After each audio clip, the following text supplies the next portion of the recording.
Bismillahirrahmanirrahim. Assalamualaikum warahmatullahi wabarakatuh.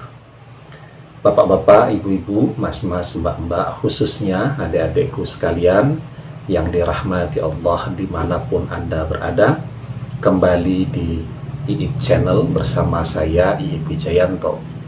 Kali ini kita akan membahas tema yang mantan rasakan ketika dia pergi meninggalkanmu. Mungkin Anda bertanya-tanya ya, saat ini sudah tidak bisa lagi kan berbagi perasaan, curhat, atau mendengarkan curhat dari mantan karena komunikasi sudah tidak ada dengan dia ya. Ketika dia pergi, kalau kita lihat ya, relasi antara dua hati di zaman modern ini, variannya macam-macam ya. Ada yang memang variannya karena faktor mereka sama-sama single ya, dua anak manusia yang sama-sama belum terikat dengan ikatan apapun, kemudian mereka berkomitmen untuk membangun relasi, maka jalanlah mereka ya. Ketika yang seperti ini salah satu pihak pergi meninggalkan, apa yang dirasakan oleh pihak yang pergi? Mungkin awal dia merasa merdeka ya, mungkin awal dia merasa terbebas dari himpitan ikatan yang membuat dia menjadi tidak leluasa untuk bergerak. Tapi seiring perjalanan waktu, rasa merdeka ya, rasa terbebas dari ikatan tadi itu pelan-pelan akan mulai terisi kembali dengan perasaan rindu ya, merindukan situasi keadaan seperti yang pernah dia jalani dulu bersama-sama dengan Anda. Jadi kalau kemudian pertanyaannya, apakah mantan merindukan Anda seperti Anda merindukan dia? Jawabannya iya. Pada satu fase ya, ketika perasaan terbebas itu sudah menjadi rasa yang biasa di dalam kehidupannya. Nah, kemudian ya, komitmen itu juga bisa terbangun nih antara dua anak manusia yang salah satu terikat dengan komitmen yang lain, atau malah kedua-duanya juga terikat dengan komitmen yang lain. Nah, relasi yang ini kita sebut sebagai perselingkuhan. Ya, ketika salah satu pihak pergi ya, maka pihak yang ditinggalkan tentu bingung, ada apa, ada persoalan apa, dan seterusnya. Ya, apakah kemudian dia sudah tidak mencintai? Apakah dia sudah memiliki seseorang yang baru, dan seterusnya. Tetapi dalam model relasi yang seperti ini, umumnya yang pergi itu ya, dia merasakan di dalam hati kecilnya perasaan bersalah ya, apapun kemudian argumentasi yang diketengahkan ketika relasi ini ya dipahami oleh orang lain, maka dia akan selalu dinilai sebagai orang yang berada dalam posisi yang tidak benar. Walaupun bisa saja terjadi ya, relasi-relasi yang demikian kalau dilihat lebih ke dalam lagi, sebenarnya mereka tidak salah juga.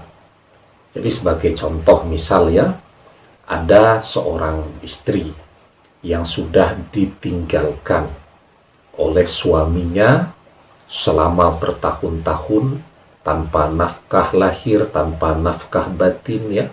Bahkan kemudian juga sudah terjadi talak, tetapi secara formal memang belum diurus. Nah, kemudian dia membangun relasi karena sudah ditinggal bertahun-tahun dengan laki-laki yang lain. Ya, terjadilah komitmen, misal menikah secara siri. Ya, tetapi kan di dalam pandangan orang, si laki-laki ini tetaplah sebagai orang yang tidak benar. Kenapa? Karena ini masih berstatus sebagai istri orang, walaupun sudah tidak diopeni selama bertahun-tahun. Maka bisa jadi karena dia merasa bersalah di dalam hati kecilnya, maka dia memutuskan untuk pergi. Ya, kan kita biasanya begitu, pengen dapat dua-duanya, padahal memang lebih sering hidup itu harus memilih, ya, memilih salah satu. Banyak orang kemudian mempertahankan statusnya di dalam relasi yang bernama perselingkuhan, walaupun sama sekali sudah tidak ada touch dengan pasangan resminya.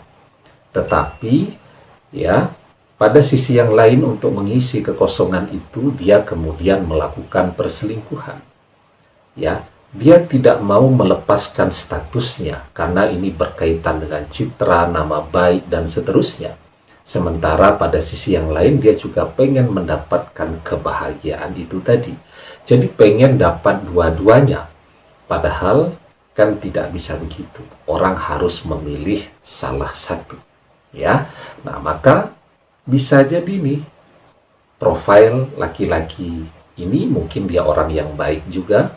Dia menyadari ini benar, tetapi akan dipandang sebagai sesuatu yang tidak benar. Ya, karena secara formal dia masih terikat dengan orang lain, walaupun bisa jadi sudah dicerai bertahun-tahun, tapi tidak diurus formalitasnya.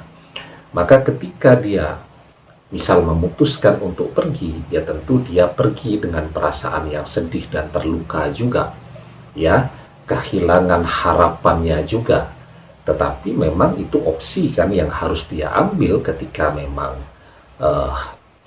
pasangannya ini ya tidak kunjung bisa menyelesaikan persoalan hidup sebelumnya tadi. Nah, jadi ya dari dua perpisahan ini sebenarnya ya ketika mantan meninggalkan Anda, apa yang dia rasakan?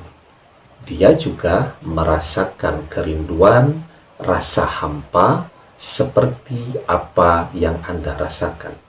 Termasuk juga yang ketiga, relasi yang bernama pernikahan. Ya, suami istri yang resmi. Salah satu pihak berpaling meninggalkan. Sama pada satu sisi atau pada satu momentum, dia akan merasakan kerinduan untuk kembali kepada situasi seperti yang pernah dia alami dulu. Ya, nah, jadi sekarang nih, ketika Anda ditinggalkan, apa yang harus Anda lakukan ya? Jadi mencoba terus mencari tahu apa yang mantan rasakan. Itu adalah perbuatan yang tidak akan mengubah apapun di dalam relasi Anda dan dia. Ya, itu termasuk perbuatan yang sia-sia. Wallazina hum anil laghwi mu'ridun. Ya, termasuk ke dalam perbuatan yang lagho atau sia-sia. Nah, kalau memang Anda ingin dia kembali, mungkin ada ya persoalan-persoalan di masa lalu Anda yang harus Anda perbaiki terlebih dahulu, beres, dan menawarkan sesuatu yang baru kepada dia. Itu bisa saja terjadi. Ya, kalau Anda terikat sebagai pasangan yang resmi dan dia berpaling, ya, maka yang bisa Anda lakukan adalah memaksimalkan seluruh potensi untuk melakukan penyatuan kembali. Contoh sepasang suami istri yang berpisah, di sana sudah ada anak-anak. Anak-anak yang sudah bisa berargumentasi karena usianya sudah memadai, ya. Nah, maka bisa melibatkan anak tadi untuk melobi bapaknya atau melobi ibunya agar sadar dan mau kembali kepada keluarga. Dan tentu saja tidak bosan-bosan saya anjurkan untuk terus berdoa dan memohon kepada Allah, karena keajaiban di dalam hidup kita ini bisa terjadi dengan doa yang tekun. Demikian, semoga bermanfaat. Wallahu a'lam bishawab, billahi taufik wal hidayah. Assalamualaikum warahmatullahi wabarakatuh.